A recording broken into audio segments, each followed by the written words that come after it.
Ito yung mukha ni ni Cargo One ngayon. Malapit na, mga 20% na siguro, malapit na matapos yung painting nito. Wala muna tayong maneuvering kasi nasa dry dock tayo. Wala tayong maneubrada na na gagawin.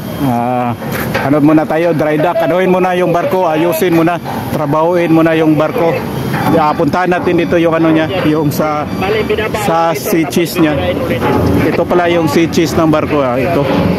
Dito higop yung yung water ballast, dito yung cooling ng ng makina, engine, dito din yung sa sa generator ng barko.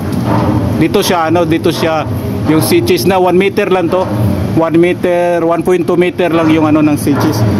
Yung niya, yung punta tayo dito sa loob. 1.2 meter lang to yung ng sea cheese niya.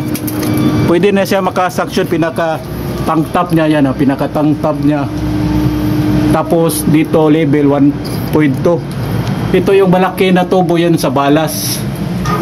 Itong maliit ito daw sa niya, sa mga generator. Cooling ng generator, cooling ng aircon.